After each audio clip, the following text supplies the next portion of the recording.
नमस्कार दर्शकों, मैं हूं आचार्य मयंक शर्मा। दर्शकों, शनिदेव जो हैं बहुत जल्द वक्री होने जा रहे हैं। 29 जून से लेके 15 नवंबर तक शनिदेव जो है कुंभ राशि में ही वक्री अवस्था में रहते हैं। ज्योतिष में कहा गया है कि जब जब कोई शुभ ग्रह अगर वक्री होता है तो उसके शुभ फलों की वृद्धि होती है। अगर कोई पापी ग्रह जैसे शनि या मंगल अगर वक्री होते हैं तो उनके अशुभ फलों में वृद्धि होती है। वक्री शनि की अवस्था में सभी राशियों को कुछ सावधानी रखने की जरूरत होती है और क्या कुछ खास करना चाहिए और किन चीज़ों से बचना चाहिए, ये आज हम आपको सभी 12 राशि वालों के बारे में बताएंगे कि उनको आने वाले समय में किन चीज़ों में सावधानी रखनी चाहिए, धन का निवेश करना चाहिए या नहीं करना चाहिए। क्योंकि शनि देव वक्री है तो कोई गलत कार्य ना हो जाए, जल्दबाजी में कोई गलत निर्णय ना ले बैठे, इसके बारे में भी आपको बताएंगे। 135 दिनों तक शनि चलेंगे उल्टी चाल। 135 दिनों तक वक्री शनि की दृष्टि किन की लगाएगी लॉटरी।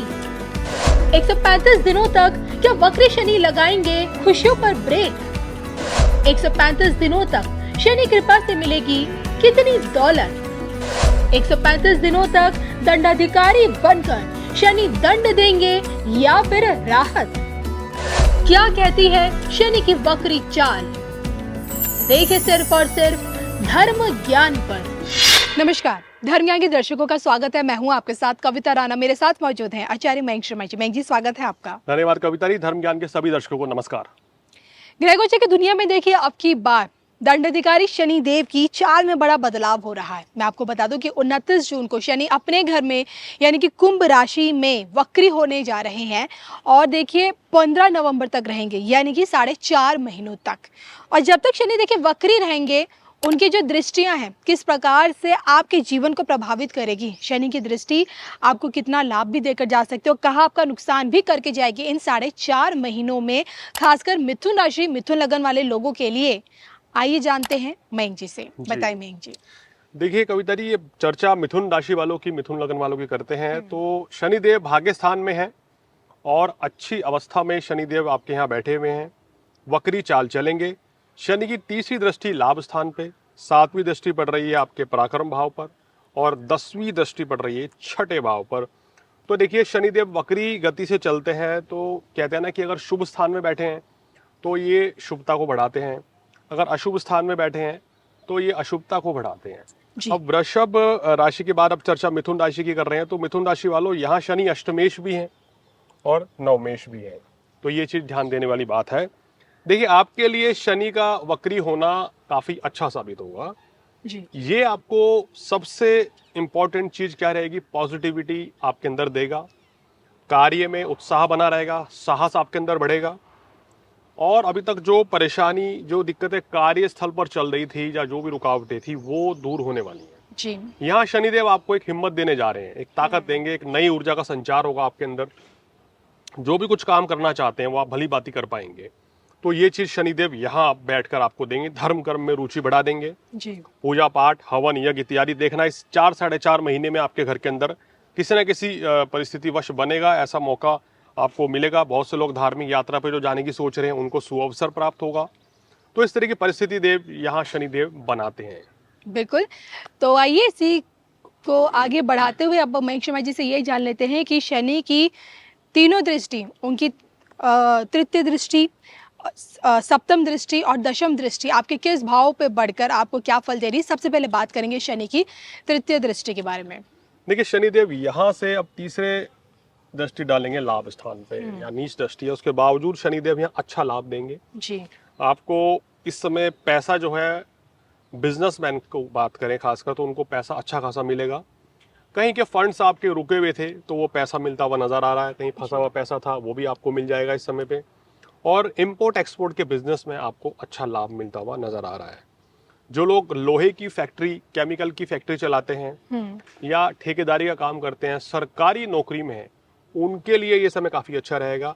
और सबसे बड़ी बात है कि ये व्यापार से अच्छा खासा धन लाभ दिलाता हुआ नजर आ रहा है।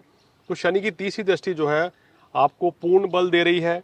शनि जहां बैठे हैं यहाँ पर भी आपको पॉजिटिविटी देंगे जी, भाग्य साथ देने लगेगा और धर्म कर्म में रुचि बढ़ेगी इस समय। और पूजा पाठ इत्यादि करना या मंदिरों में जाना इस समय आपके लिए काफी अच्छा साबित हो सकता है। जिससे शनिदेव के शुभ फलों में और वृद्धि ही होगी।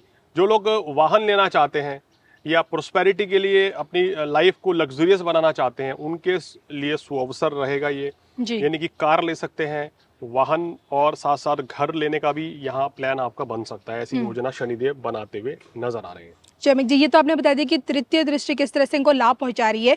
बात करूं सप्तम दृष्टि की, तो वहां इनके लिए क्या कुछ खास है?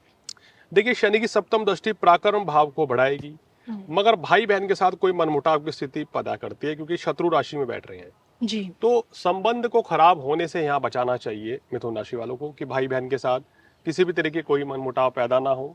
इस तरह की परिस्थिति रहेगी, खासकर छोटे भाई बहन के साथ, क्योंकि ये भाव छोटे भाई बहन का होता है। मित्रों के साथ भी आपको इस चीज का ध्यान रखना है, अपने दफ्तर पर या आपके जो फ्रेंड्स हैं उनके साथ कोई रिलेशन खराब ना हो, किसी भी मित्र के साथ। और पराक्रम की वृद्धि यहाँ आपकी होगी, साहस बढ़ेगा। और जो कला के क्षेत्र से लोग हैं या पत्रकारिता के क्षेत्र से हैं, फिल्म लाइन से हैं, राजनेता हैं, उनके लिए गोचर काफी अच्छा कहा जा सकता है। चलिए, और इसी के साथ शनि की दशम दृष्टि इनके किस भाव पर पड़ रही है? देखिए, शनि की दशम दृष्टि आपके छठे भाव पर पड़ रही है। तो यहाँ पर शनि क्या करेंगे, आपको कोई भी परेशानी दिक्कत चल रही थी, शत्रु बाधा थी, उसको कम करेंगे। जी। बीमारी को कम करेंगे, यानी कि आपकी सेहतमंद रखेंगे। और गुप्त शत्रुओं से आपको छुटकारा मिलेगा इस समय। शत्रु पर विजय प्राप्त करने का मौका, कोर्ट कचहरी के मामले चल रहे हैं तो यहाँ लाभ आपको देंगे शनिदेव। तो इतने फायदे आपको शनिदेव यहाँ देने जा रहे हैं। और ये सब चीजें आपको नियमित रूप से इन 4.5 महीनों में मिलती हुई नजर आ रही है। कुल मिलाकर मिथुन वालों की बात करें तो एक तरीके से देखा जाए तो इस समय काफी अच्छा ही रहेगा, लेकिन कुछ सावधानियां भी रखनी चाहिए कविता जी। जहाँ अच्छा है तो वहाँ कुछ ना कुछ नकारात्मक चीजें भी हावी हो जाती हैं। जी। जब सब कुछ अच्छा चल रहा होता है तो व्यक्ति अति उत्साह में रहता है, उस चीज से बचे। ओवर कॉन्फिडेंट नहीं होना है, वरना तो परेशानी में आ सकते हैं। और व्यर्थ के वाद विवाद से बचना है। बिल्कुल। तीसरी बात यह है कि आपको घमंड से इस समय बचना होगा मिथुन वालों, ये चीज आपको थोड़ा सा ध्यान रखनी है। शनिदेव की आराधना करते रहें और मंदिरों में आप दर्शन करने जाएं, या आप किसी भी धर्म के हैं तो आप जरूर अपने कहना चाहिए मंदिर में, मस्जिद में या गुरुद्वारे में, आप सिख हैं या ईसाई हैं तो आप चर्च में जाएं। जी। जितना ज्यादा धार्मिक आप रहेंगे उतना ही शनिदेव यहाँ आपको और बल देंगे और आपके भाग्य वृद्धि करेंगे। तो कुल मिलाकर देखा जाए तो एक तरीके से ये आपके लिए बहुत ही अच्छा समय कहा जा सकता है। चलिए मैं जी, तो आपने बता दिया शनि की दृष्टि किस प्रकार से मिथुन राशि, मिथुन लगन वाले लोगों को एक बड़ा लाभ पहुंचा रही है। और 4.5 महीने देखा जाए तो इनके लिए बहुत ही अच्छे हैं शनि की कृपा के चलते। लेकिन वैसे तो आपने उपाय बताए, लेकिन विस्तार से जानना चाहेंगे कोई एक उपाय, कोई टोटका, कुछ ऐसा जो जिसके चलते इन्हें शनि के जो लाभ जो हो रहा है वो और भी डबल हो जाए परिणाम। देखिए, मिथुन राशि वालों को मैं शुरू से कहता आया हूँ, या मिथुन राशि है आपका, मिथुन लग्न है भाई, एक तो नियमित रूप से हनुमान चालीसा, बजरंग बाण, सुंदरकांड का पाठ करें, अपने घर में करवाएं। और साथ साथ अपने घर पे लोगों को बुलाकर मिठाई, बूंदी के लड्डू, इस चीज का उनको जरूर खिलाएं तो विशेष लाभ मिलता है जी। और ये चीज मंगलवार के दिन हो तो सोने पे सुहागा है। और आपको क्या करना चाहिए कि शनिवार के दिन शनिदेव को 1.25 किलो साबुत उड़द ले लीजिए, वो आप शनिदेव को चढ़ाकर आए तो आपके लिए बहुत अच्छा रहेगा। पीपल के पेड़ के नीचे संध्या कालीन में, यानी कि 6 बजे 6:30 बजे के बाद आप सरसों के तेल का दिया जलाना विशेष लाभकारी रहेगा। वहां बैठ के हनुमान चालीसा पढ़ लीजिए, शनि चालीसा पढ़ लीजिए तो और भी उत्तम है। तो ये सब करेंगे तो आपके लिए बहुत ही अच्छा रहेगा और शनिदेव निश्चित रूप से शुभ फल देंगे। लेकिन एक चीज कहना चाहूंगा, एड ऑन करूंगा कि गलत कार्य से दूर रहिए। समय अच्छा है, इसका मतलब ये नहीं कि आप गलत कार्य करेंगे, किसी का दिल दुखाएंगे या अनैतिक कार्य करेंगे, इलीगल वर्क करेंगे, कोई भी ऐसा काम करते हैं तो शनिदेव जो है फिर आपको नुकसान भी पहुंचा सकते हैं। तो इसलिए इन चीजों का आपको ध्यान रखकर आगे बढ़ना होगा। चलिए, और इसी के साथ अगर आपको कुछ भी अपने बारे में, अपनी व्यक्तिगत कुंडली दिखानी है, घर के वास्तु से संबंधित कोई जानकारी मेंशन में जिससे चाहिए, या फिर अगर आप न्यूमरोलॉजी यानी कि अंक शास्त्र पर विश्वास रखते हैं तो उससे रिगार्डिंग अगर आप अपने भविष्य के बारे में मैं जिससे जानना चाहते हैं तो स्क्रीन पर दिख रहे इस नंबर के जरिए आप इससे सीधा संपर्क कर सकते हैं। आपको हमारे वीडियो कैसा लगा, पसंद आया, या फिर कुछ और किसी विषय पर अगर आपको कोई जानकारी चाहिए तो कमेंट करके बताइएगा ज़रूर।